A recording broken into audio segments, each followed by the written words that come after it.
All right, Mexico summit, what did it accomplish? I don't see anything it accomplished. You got the three amigos.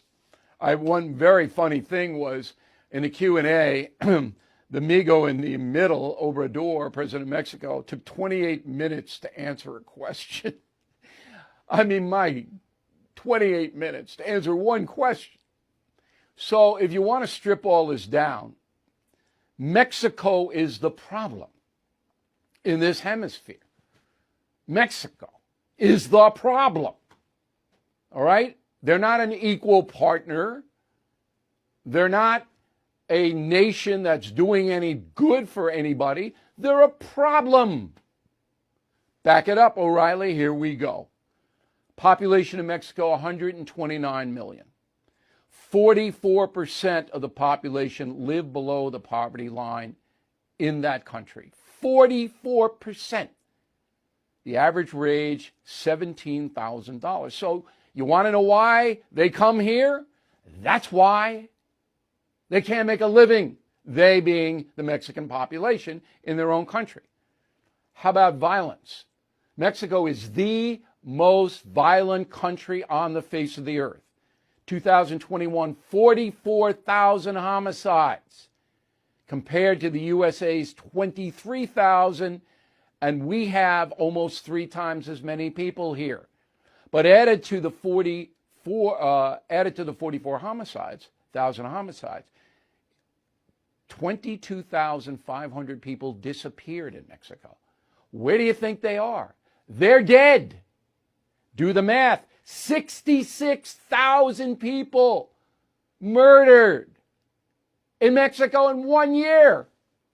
66,000 as opposed to 23,000 in the USA. Okay. Why? Because the drug cartels control the country. There's no local police in Mexico. They're all on the pad for the drug cartels. The cartels walk into the police chief and say, hey, look, Jose, you do what we tell you to do or we'll kill you and your whole family. Well, what do you think Jose is going to do? The national police in Mexico had to be disbanded because they were so corrupt. The national police.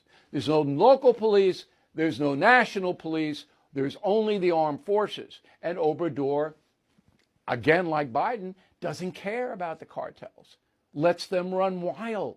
They control Mexico.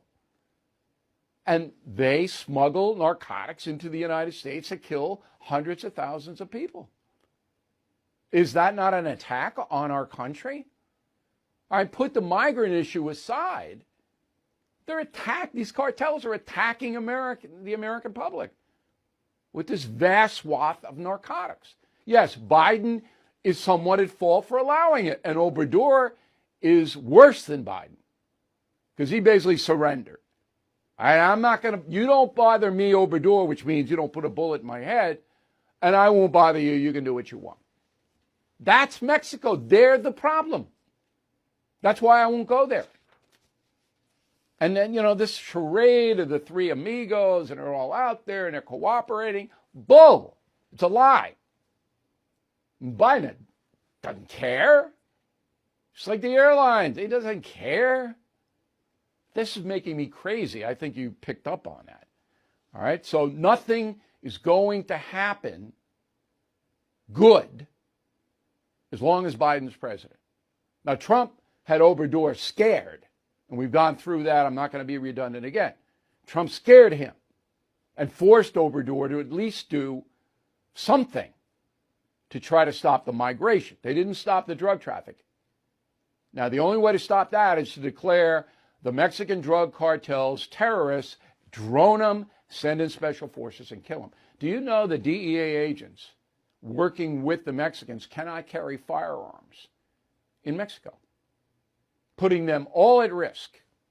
And the Mexican authorities, as soon as they get wind of a DEA operation, call up the cartels, get $100,000 in their bank account and say, hey, yeah, the gringos are coming. That's what happens. Ask any federal agent. Awful. Awful, awful, awful. Corrupt, corrupt, corrupt.